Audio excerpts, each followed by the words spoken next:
Well, folks, the 2028 presidential election is still 3.5 years away at this point.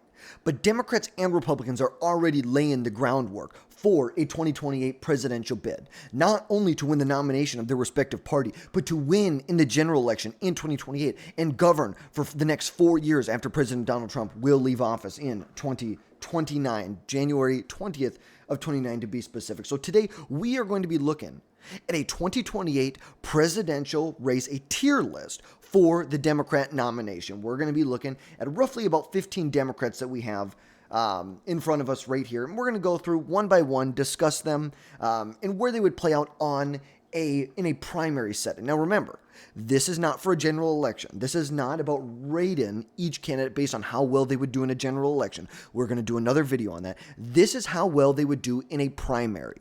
Who is best suited to win the primary in 2028? And so, we are going to start off with the wonderful, wonderful senator from Georgia, that is Jon Ossoff. Now, Jon Ossoff, he's been a U.S. senator from Georgia since 2021. He beat out David Perdue and in a runoff election and has been a very, very liberal senator from the state of Georgia. We know Georgia, it's a very nuanced state. This is a state that voted for Trump twice, voted for Biden once by 11,000 votes, I think. Very, very tight election. And we know he's going to be up for re-election in 2026, and he is in for a big fight, especially when it comes with Brian Kemp potentially jumping in this race. And if he loses, he could very well be jumping in the 2028 Democrat race for the nomination. But as of right now, I think I would have to put him as a B. I think I'd have to do him as a B. And this is why. He's a young candidate. He's a very charismatic candidate. He is not, I think you just get brownie points just for not being over 60 years old. I think there's a lot of the party, a lot of America that wants to see younger candidates like this. Now, ultimately, I think I am not a Democrat, and I don't agree with really any of the policies of anybody in here. But if he were to fare in a Democrat primary, I feel like he would be well suited. I feel like he would be running for a cabinet position or a vice presidential nomination somewhere in there. I really don't think he would have a chance to win the nomination, but ultimately, I think he'd be, like I said, he'd be running to lead up an agency, to be vice president, somewhere in that realm. Now, on to the wonderful Gretchen Whitmer of the state of Michigan. So she's been the governor of Michigan since, I believe, 2019. And has been considered a potential presidential candidate not only in 2028, but also in 2024 as a possible replacement for Joe Biden in the race. Now, Gretchen Whitmer is a popular Democrat in a swing state. Remember that. Popular Democrat in a swing state. You look at her election back in 2022, she won by 10 percentage points. Go back to 2018. She won by 9.5 percentage points. Very popular in a state that voted for Trump, then voted for Biden, then voted for Trump. It is a very, very nuanced state, but obviously she was very popular in the state because you don't win by 10 points unless you have some sort of broader appeal outside of your base, with independents, maybe with disenfranchised Republicans. Now, I think Gretchen Whitmer, honestly, I would have to put her either at a B or a C. I think her whole little stunt with going to the White House, and obviously this isn't going to put a dent in her campaign, and it's just because it's the most recent news, but you go into the White House, you're supposed to have a one-on-one meeting with Trump. He ushers you out in front of all the media to sign some executive orders on the 2020 election, and then you decide to cover up your face. I think if she would have stood there and just took it, I would have had her as like a A or a B. But ultimately, I think it's kind of a little bit of a cowardice. She's afraid. And I don't think that's the type of candidate the Democrats are necessarily looking for in the 2028 election. Now, moving on to Bernie Sanders. Bernie, he has ran twice before. Ran in 2016 and he ran in 2020. He's an interesting candidate because he has a big faction of the party, of the Democrat Party, the more Democrat socialist portion of the party, the populist portion of the party that really, really likes him. But ultimately, how old is Bernie? I think, let's see, Bernie said he's 83 years old. So this means on election day, he would be, 87? 86? I think 87. He would be on election day. That is pretty freaking old. That would put him 91 at the end of his term. Now, ultimately, I think he would get a lot of support from the Democrat base, especially Not as much as I think someone like AOC would get, but especially if he can hold his faction of the party while the rest of the party fights over the more moderate and the establishment candidates fight over themselves, he could pull it out. Maybe third time's a charm, maybe it's not. But ultimately, just due to the fact of his age, I think a C. If we're looking back in 2016 or 2020, I'd probably have him as an A or a B because I think he kind of has that same broad appeal that Donald Trump does, that populist appeal where you have both ends of the political spectrum and they kind of wrap around on each side, and you have some of Donald Trump supporters and Bernie Sanders, because there were a lot of people who it was like either a Bernie or a Trump supporter because they liked his populist views, his populist policies that he wanted to enact. But simply because of his age, this is where we're going to be putting him at right now. Now, I'm going to skip over, I believe, the former either transportation or education secretary under Biden, under Obama, and we're going to look at Barack Obama. Now, Barack Obama obviously already ran and has been president for 2 terms. By the Constitution, he cannot run again, but under the circumstances that let's say he can run in 2028, I believe that in a Democrat primary, he would be very, very well positioned. I still believe that there is a lot of the party that resonates with Barack Obama. He left, even when Donald Trump won the White House in 2016, Barack Obama left the White House with a above 50% approval rating, which is almost never happens in modern politics. Now, I think in a Democrat primary, if he could run, you're looking at it's like, you have to put him up here. Now, I think his policies are horrible, and I think he gets off the hook because he's been out of politics for, 12 years now? He doesn't have the immediate baggage that comes with you've been serving in the Senate for 5 years. You've been serving as president for 4 years. You've been serving as a governor for 4 years. He's mainly out of the public eye. He's a citizen. He's an everyday citizen. So I think that he could coalesce and bring together big factions of the party. Do I think he could bring together the same Obama coalition that he saw in 2008? Absolutely not. I think those days are past. I just think that's gone, where you really are looking, you drove up the vote with, you built your coalition around minorities. You looked at basically, African Americans, Asians, anybody who basically was not white. He built huge coalitions with and got lots and lots of support from there. He also got lots of support from white or college-educated women and men, which was huge for Barack Obama. And he had a lot of the youth vote. And we know the youth has been trending to the right over the last couple of years. President Donald Trump, either in most of the swing states, it was either super close or Trump won by a point or two when it came to the 18 to 29-year-old vote.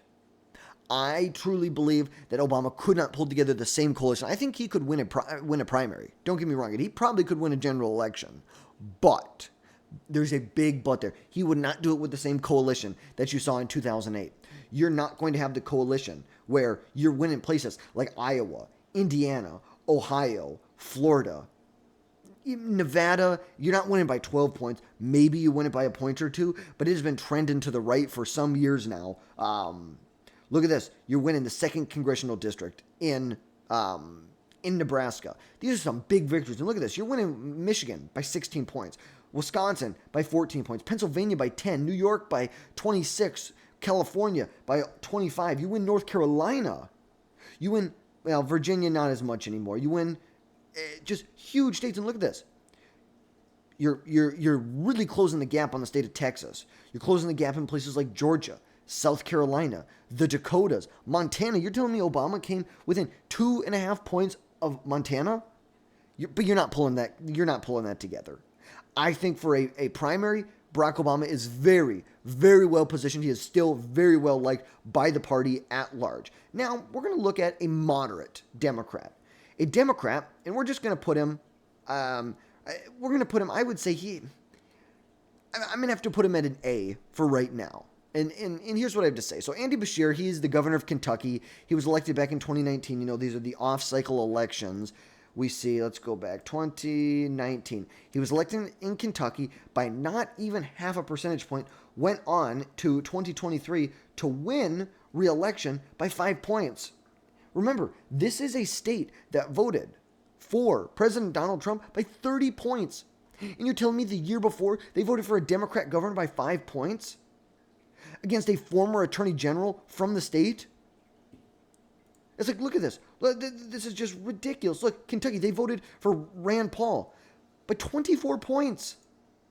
They voted for McConnell by 20 points back in 2020. Look at the House districts here. Literally, the Democrats control one House district. One House district. You have some of the most conservative Republicans coming out of the state of Kentucky. You're looking at places like Jim Comer. You're looking at people like Andy Barr. You're looking at people like Thomas Massey that you have coming out. Some very, very big conservative Republicans. But Andy Beshear has been able to win despite all of that. And he was on the short list to be VP in 2024 and was seen as really a potential replacement to Joe Biden before he withdrew. Now, this is my thing. These Democrats are lethal, like Beshear, who know how to win in deep red states. That is the most lethal type of Democrat. But ultimately, this is where I think for a primary, I think if there's such a big faction of the party that is anti-establishment, mainstream Democrats, they want more of a firebrand. They want somebody Bernie Sanders. They want an AOC.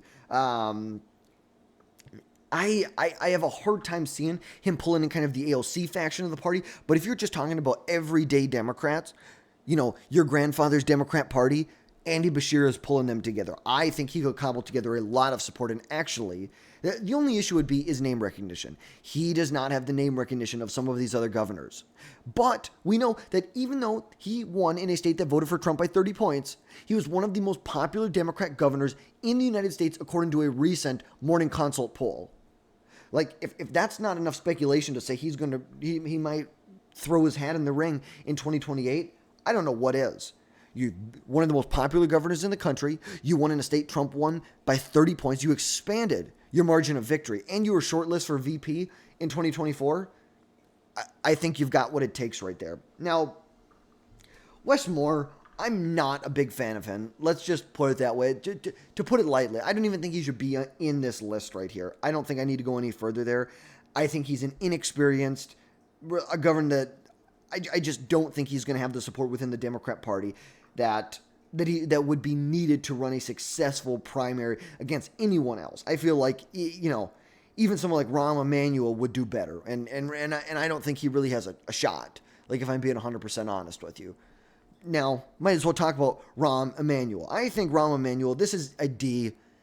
He is a former, I believe he was the mayor of Chicago for, I think, like 2011 to 2019. He was in the House of Representatives for 3 or 4 terms. He was the ambassador to Japan during Biden's administration, and he was the White House chief of staff from like 2009 to 2010 or 11 under Barack Obama.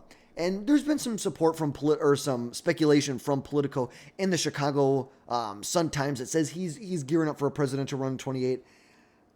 I just don't like who Rahm Emanuel who.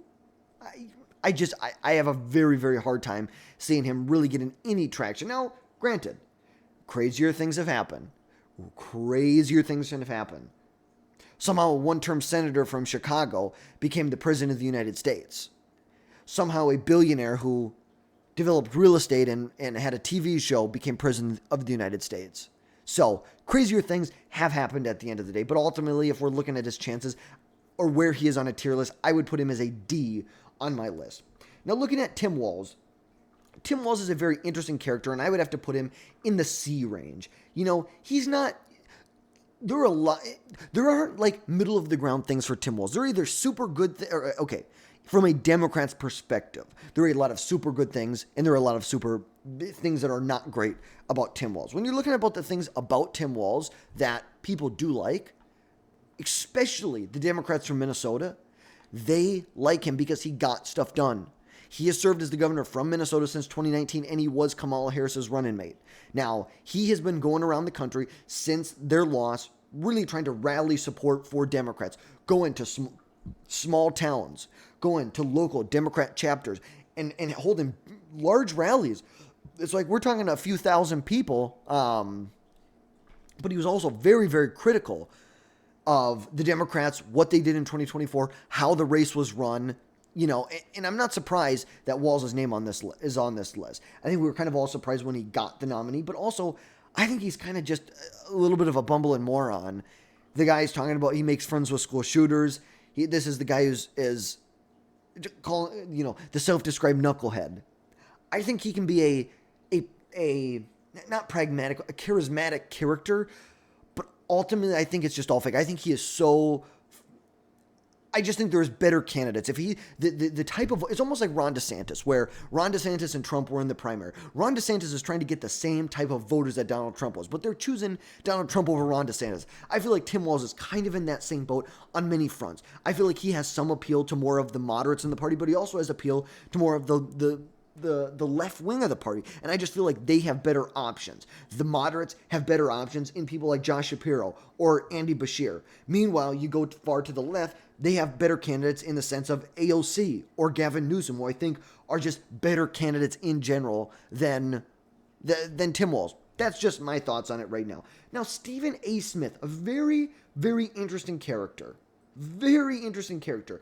The way that the primary would have to go is they would have to be pulling a Donald Trump, because Stephen A. Smith is a television personality. I think he's on ESPN, and he stated back in November that after the election that he would consider running, and that if he had a reasonable chance of victory, he feel like he would jump in.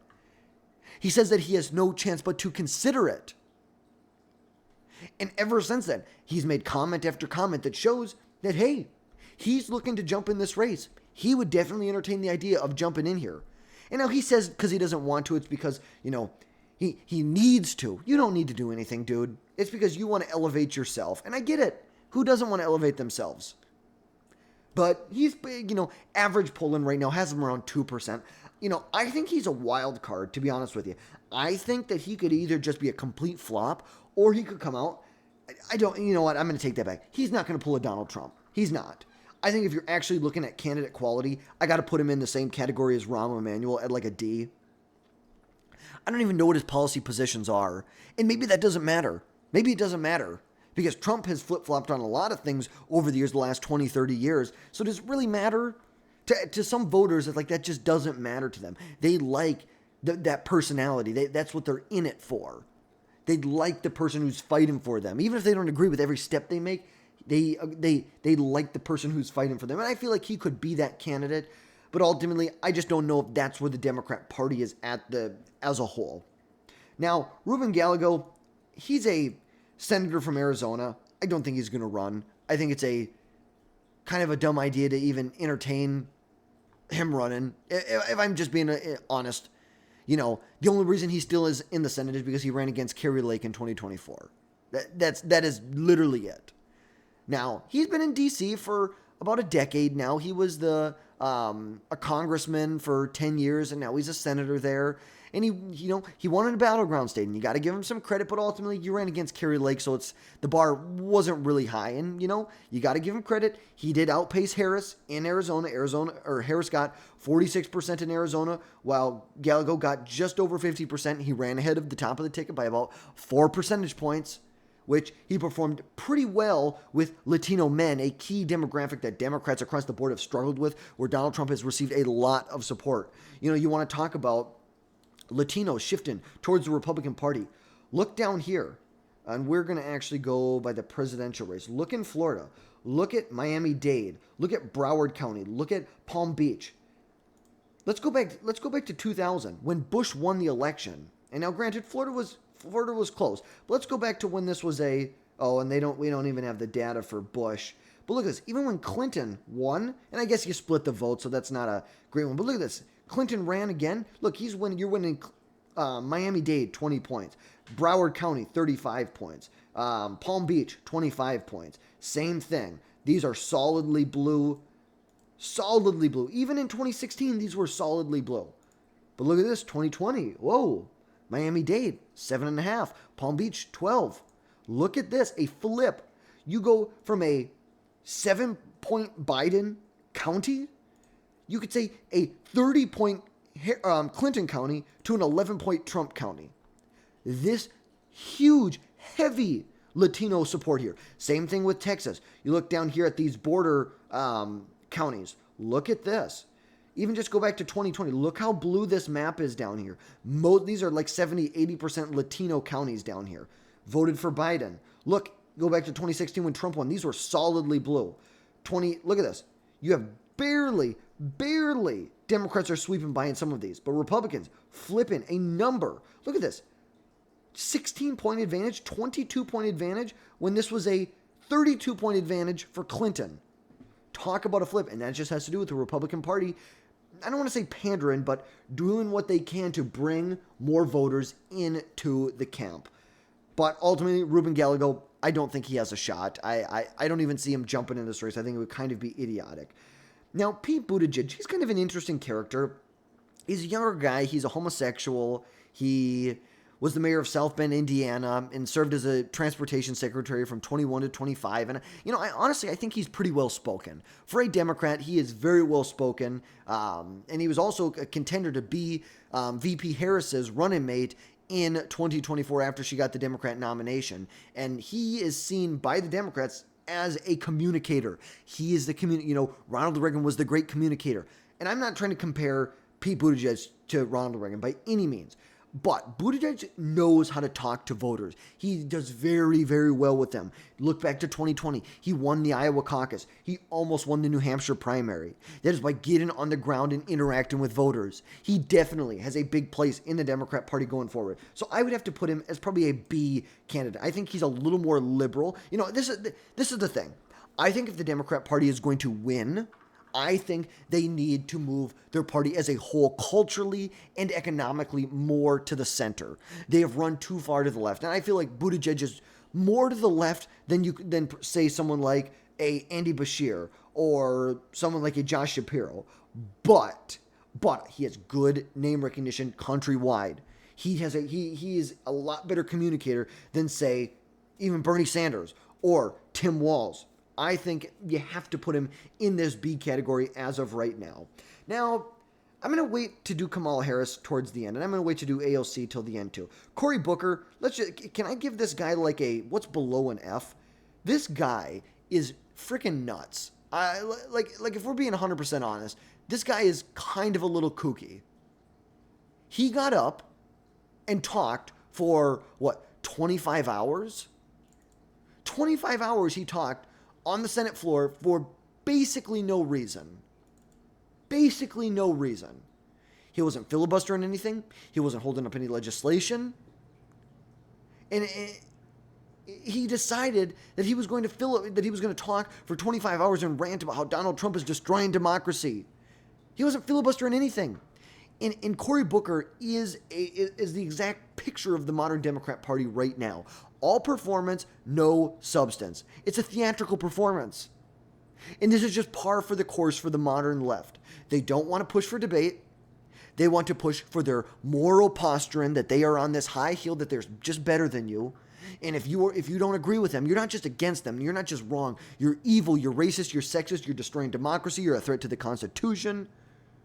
This is the same energy that you could say fuels climate protesters that decide to glue themselves to a road while big Democrats, the billionaire Democrats, are flying private jets to the climate summits and have a larger climate or carbon footprint than most Americans will have in a million years if they could live that long. I think he's a horrible candidate. He would just do terrible. I think the guy's just kind of kooky. Go look at a picture of him. Look at his googly eyes. The guy's just kind of a little nuts. Now, John Fetterman, it's interesting. We had a brain-dead president from 2020 to 2024, and they wouldn't admit it. And now all the truth is coming out that we did have a brain-dead president for that long. Now we can look at a senator who, he had a stroke. He has mental issues, and not mental issues as in like a mental illness, but in the sense that he has brain damage from the stroke that he had. He has serious brain damage, but ultimately, I consider John Fetterman to be like the Democrat troll in chief, and not trolling to just troll the Democrats or troll the libs. I just think that that's just kind of who he is. He likes to troll, even though he might agree with some Democrats on things, and he is a Democrat. I think he just likes to troll. I don't think he's a serious candidate, but I think he would actually do a halfway decent in a primary. Now, it's going to depend on who's all in the race, but I think he would really, posture himself as this moderate. Huge support for Israel. He wants to destroy Hamas. There's a lot of things that he's from Pennsylvania. He's willing to work across the aisle. Now, he's never going to be that guy who, the Democrats need one vote, they're counting on him, and he votes against them. He's not going to be that guy. But let's say the Republicans are passing a bill, and they actually don't need the support. He's just going to tack his name on there just to show that he's kind of this pseudo-moderate. But I'd put him in the C category as of right now. Now, Josh Shapiro, prayers go out to him and his family because it's really unfortunate what happened. That the most asinine thing happened where this guy threw some Molotov cocktails into his house. The damage was just so extensive. It was terrible. Hopefully, everything is okay with him. But he is the governor from Pennsylvania. Now, look at this. This is a state Trump won by less than a percentage point. This is a state where the senator, he beat out Bob Casey, Dave McCormick, by 1/4 of a percentage point. At the same time, now granted, not the same election, but at the same time, when Josh Shapiro won his race by 15 points, now you can talk about candidate quality with Doug Mastriano. I get it. I agree with you, but he won by 15 points. He won by 15 points. Now, granted, this was a pretty strong Democrat seat before, but he still won by a huge, huge margin in a election that was, actually halfway was supposed to be good for Republicans, then didn't turn out to be great for Republicans. You saw across the board Democrats winning in these battleground states. You had one battleground victory flip, you could say here. But ultimately, when it comes to Josh Shapiro, I think he would be a very, very good candidate. But here's the issue. He is going to be like Beshear. He is going to be that middleman. He is more of your moderate. But he is way more openly Jewish than someone like Bernie Sanders or Jon Ossoff. Jon Ossoff has betrayed the Jewish community in Georgia. There are Jewish leaders in Georgia that are openly calling for Brian Kemp to run against him and beat him and saying, hey, Brian Kemp, you will have a friend in the Jewish coalition in Georgia. Now, I think Josh Shapiro holds a lot more of that, but how does the left wing of the party, how does the people who want to vote for Kamala Harris and AOC react to that? Can they pull it together to vote for someone who is very pro-Israel, someone who is not anti-Israel? I think that's something the party really has to deal with. In order to move forward, that is what they need to deal with moving forward. I think he would be a great candidate in the general election, and I think he'd be great in the primary. But how does the far left of the party react? Do they try and pull him to the left? Do they just say they're not going to vote for him? What are they going to do in this race? But ultimately, candidate quality, he is a very highly calibrated candidate for this race here. Now, J.B. Pritzker, I have to put him in the B category, and not because I think he is some great politician, but because he's got a lot of money. The guy's got more money than you can imagine. He's a billionaire. And, we don't need to get into all of this right now, but, the Democrats want to say that our country's turned into an oligarchy, but somehow, where it's only an oligarchy when Republicans are in control, is not when the Democrats who, 80% of billionaires support the Democrats. So just kind of interesting. But he has served as the governor from Illinois since, I believe, 2019, and he's been seen as a Democrat contender. In 2023, you saw Pritzker really put his support behind Biden. Really try and put his support behind Biden. And tell us, hey, everything's fine. Everything's going to be just fine. Joe Biden is as mentally sharp as he's ever been. And I don't know about that. I don't know how much someone should trust him on that. But I think at the end of the day, Democrats are going to, I think there's a lot of Democrats that could like him, but he is a little bit older. I believe he's in his 60s right now. Who knows? How does that all play out? He is the heir to the, it's a chain of hotels that his family owns. I think it's the Hyatt hotels that his family owns. But ultimately, this guy is a West Coast loony. I think he would do halfway decent in the party because he's got a lot of money to spend. But I just don't see him getting the nomination. Kind of like a Buttigieg or a Ossoff. You're vying for a vice presidency. You're vying for a, Secretary of the Treasury, Secretary of Commerce, Secretary of Education, all of those, if there is a Secretary of Education after that. But Gavin Newsom, now, I think Gavin Newsom in a primary would do very, very well, if I'm being 100% honest with you. I think he's got a lot of money to spend. He is one of the few Democrats who looked at the 2024 election and say, hey, we messed up. We need to move to the center. Now, ultimately, I think he's a phony. I think that his move to the center is solely to get elected. He's not actually moving to the center, because the second he gets elected, he's going to go far left like he did in California. He's going to open up Medicare or Medicaid to illegal immigrants, and now he's asking the federal government for what, $6 billion in loans just to get them through half of the year to pay for illegal immigrants on Medicare in the state of California. What a joke. The guy couldn't balance a budget if his life depended on it. But ultimately, he has been laying the groundwork. He saw how conservatives met with their audiences on these alternative media platforms. He started his own podcast. He's talking. He's working across the aisle, talking with conservative influencers. I think that is a lot of groundwork. And at the end of the day, he's got a lot of money to spend. He's a businessman before this. He's got money to spend in this race, and he is desperate to be president. He is very, very desperate to be president. There is nothing more that Gavin Newsom wants to be than president of the United States. And I think he would do anything it takes, even if it means selling out his soul. I think he would do it. And I think he would do very well in a Democrat primary. Now, AOC, I'm gonna emphasize this one more time. This is not about the general election on how these candidates would perform in the general election. This is about how they would perform in a primary. AOC, I have to put as she is top of the line. We got some recent news out that showed AOC raised $10 million frickin' dollars. $10 million frickin' dollars in Q1 of 2025. She's going across the country with Bernie Sanders, talking about fighting the oligarchy. She has showed that she is going to be a resistance to Donald Trump, and she is a leader in the Democrat Party. Polling shows Democrats want someone who's going to fight Donald Trump at every turn. Every turn. And you know what she is? She's fighting Donald Trump at every turn. Even if it's not anything even if it doesn't matter, she's getting out there and she's talking. She's talking with voters. We saw what happened. Chuck Schumer decided to allow the Republicans to pass a continuing resolution to fund the government until September 30th. AOC jumped on this opportunity, bashed on Senate Democrats, just ripping them to pieces. And she has taken that piece as a charismatic young candidate. You don't need policy. You don't need the smarts. Yeah, do I think she's kind of a moron? Yes, I do.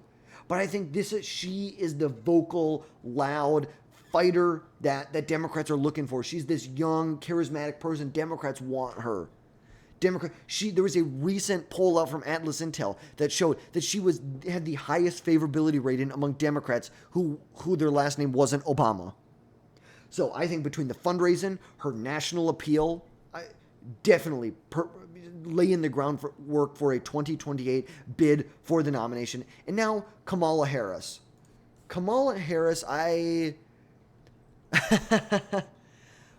What do we have to say about Kamala Harris? Obviously the big loser in 2024.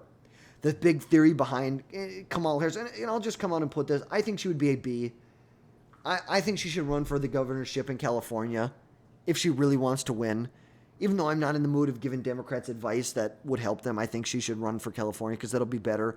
The Republicans want her to run again. It is the dream of Republicans that she's the nominee again, so they can rip her apart for another, election cycle. The theory behind Kamala Harris being a formidable candidate in this race has to do with the fact that they believe that if she was in the race longer, that would mean she would be able to coalesce more support. She would be like a sword that has been sharpened by iron. The primary process would really sharpen her. I don't think it would. I think she would fold like a paper tiger, if I'm being 100% honest with you. I do not think she would fare well in a primary. I think, because she was the nominee, I think she'd fare better than if she wasn't the nominee in 24.